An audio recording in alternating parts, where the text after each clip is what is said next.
Évariste Galois vivió menos de 21 años, pero en ese breve tiempo revolucionó las matemáticas y desafió al poder político. Su historia es la de un genio precoz, un rebelde y un mártir de la ciencia. Hoy recorreremos su vida, sus ideas y su legado en un viaje que mezcla pasión, tragedia y descubrimiento. Su nombre está ligado a uno de los giros más profundos en la historia de las matemáticas, el paso de resolver ecuaciones con fórmulas a estudiar las estructuras que las gobiernan. Pero detrás del mito hay un joven apasionado, marcado por la política, la rebeldía y un destino trágico que lo convirtió en leyenda.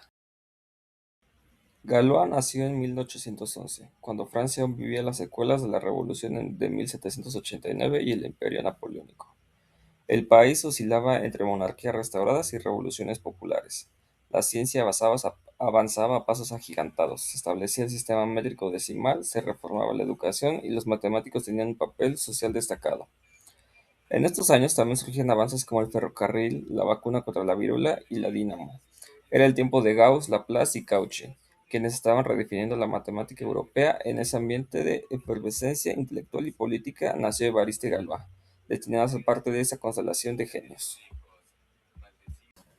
Desde adolescente, Galois mostró un talento extraordinario para el álgebra, pero su carácter difícil lo enfrentó con profesores y otras autoridades. Inclusive, en un examen de ingreso a la escuela politécnica, lanzó un borrador a la cabeza de un miembro del tribunal. Finalmente, entró en la escuela normal de donde sería expulsado por sus ideas políticas. Su vida académica fue tan turbulenta así como brillante. Su pasión por las matemáticas era febril, casi obsesiva.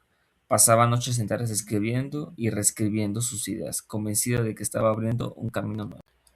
Galois militó en la Sociedad de Amigos del Pueblo, un grupo republicano radical. Participó en protestas contra la monarquía borbónica y fue encarcelado 2 veces. Su compromiso político era tan intenso como su pasión matemática. Veía en la república la única forma de justicia social y se enfrentaba con valentía a la represión. Sus discursos eran incendiarios, y sus escritos políticos lo mostraban como un revolucionario que no aceptaba compromisos. Para muchos era un joven peligroso, para otros un símbolo de esperanza. Durante siglos se habían encontrado fórmulas para resolver ecuaciones de segundo, tercero y cuarto grado. Pero más allá de todo intento fracasaba. El noruego Abel había demostrado que la ecuación general de quinto grado no podía resolverse por radicales. Galois recogió ese desafío y lo llevó más lejos, buscando una explicación estructural. Su enfoque era distinto. Él no buscaba fórmulas, él buscaba patrones, quería entender la lógica profunda detrás de las ecuaciones. Lo que Galois hizo fue cambiar la pregunta. En lugar de buscar una fórmula universal, se preguntó por qué algunas ecuaciones podían resolverse y otras no. Esa mirada lo llevó a descubrir que la respuesta estaba en la estructura interna de las raíces, no en los coeficientes. Era un cambio radical en la forma de pensar el álgebra.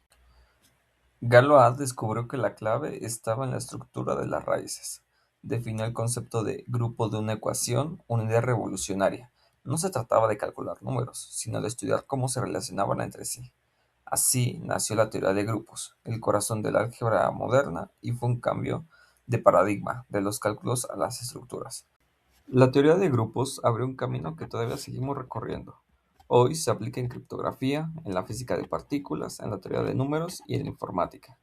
Cada vez que usamos un algoritmo seguro para comunicarnos, estamos, sin saberlo, apoyándonos en las ideas que Galois escribió en una noche febril antes de su muerte. La vida personal de Galois fue algo trágica.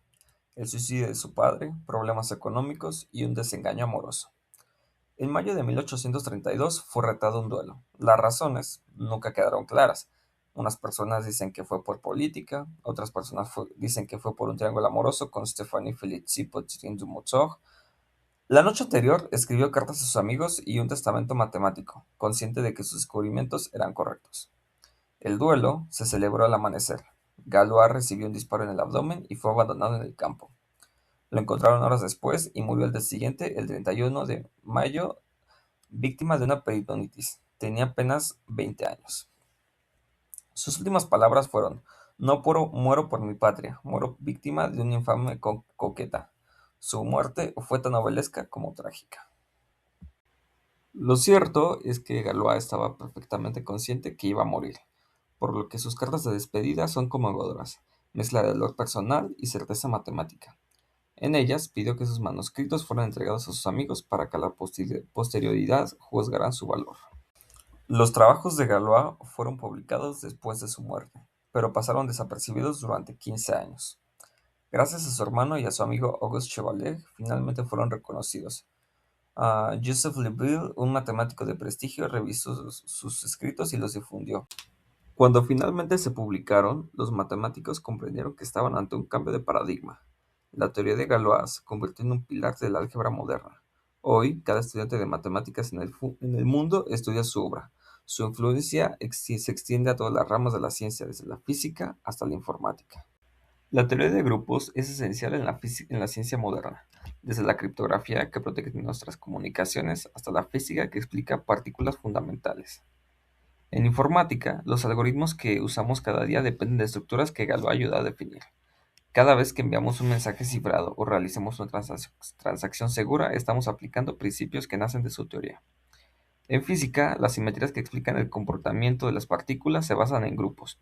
La teoría de Galois es el lenguaje que permite entender por qué ciertas leyes de la naturaleza son invariantes y cómo las partículas elementales se relacionan entre sí.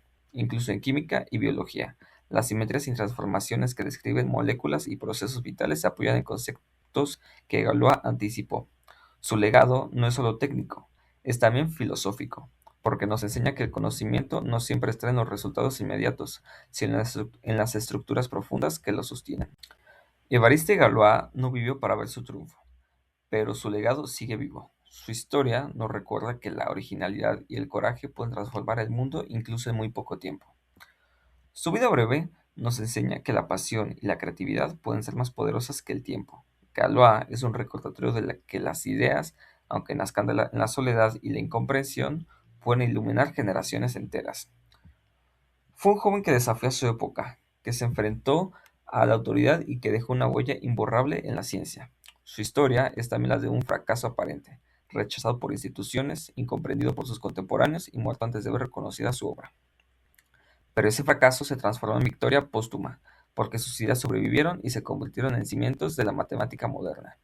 Hoy, cada estudiante que aprende teoría de grupos, cada científico que aplica sus principios en un descubrimiento, es parte de la herencia de Galois. Su nombre, escrito en los libros y en las aulas, es sinónimo de genialidad y rebeldía. Évariste Galois nos recuerda que la ciencia no es solo acumulación de datos, sino también valentía para pensar diferente.